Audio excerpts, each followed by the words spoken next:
Girolamo da Libri was born in 1474 in the northern Italian city called Verona. He died on July 2nd, 1555. Verona, the city where he grew up, put an emphasis on the production of altarpieces and manuscripts for churches and cathedrals.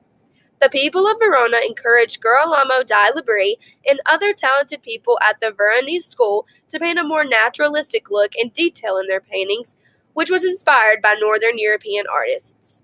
Although Girolamo da Libri found himself performing with a more early Renaissance style of painting, he was still very successful.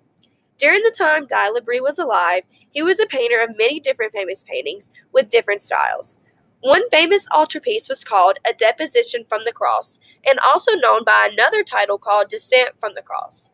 He painted this when he was only 16 years old.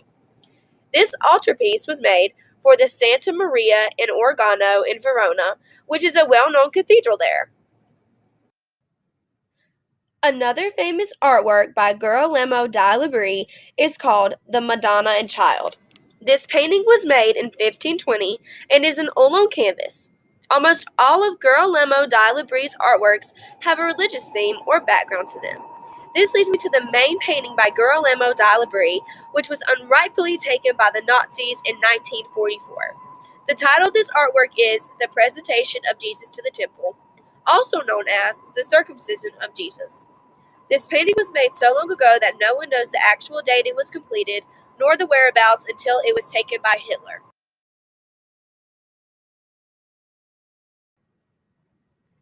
Before Hitler took over Germany, he was an aspiring and motivated artist.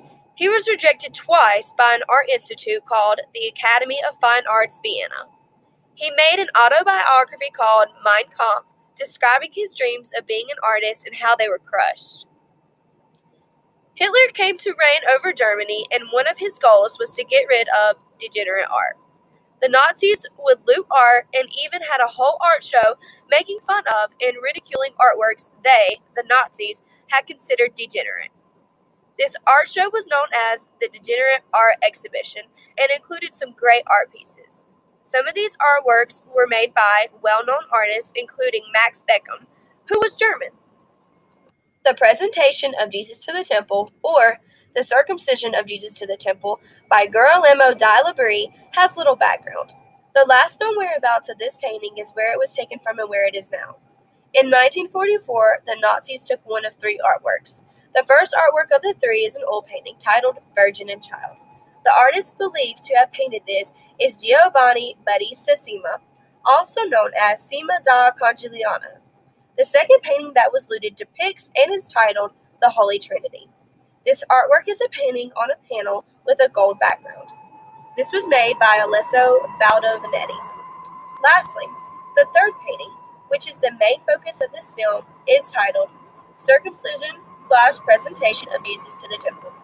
It is an oil painting signed by Giovannimus ex Libris, otherwise known as Girolamo da Libri, whom was talked about earlier in this film and is a successful artist. The Circumcision/Presentation of Jesus to the Temple was taken from a villa owned by the Prince of Luxembourg in Camor in 1944.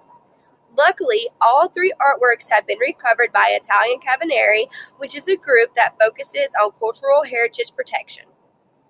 Having been recovered, Antonio Randali, who is the superintendent for the arts at Cultural Ministry, says that the paintings require major restoration because their state of conservation is not great. Knowing that these paintings will require a lot of care and restoration, a person will probably want these historically important pieces to be in the right hands, such as in a museum.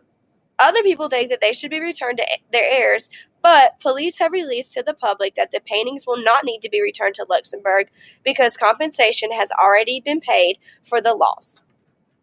The paintings were recovered in 2015 and are being held in Pinacoteca di Brera Art Museum and were only 3 out of 40 found. A value for the paintings have not been given at this time. The people of Luxembourg would like their paintings back, considering they're important to their history in the sense that their prince once owned them and handled them with care. There are a lot of hands in the pot, but what do you think is morally and ethically right for these paintings?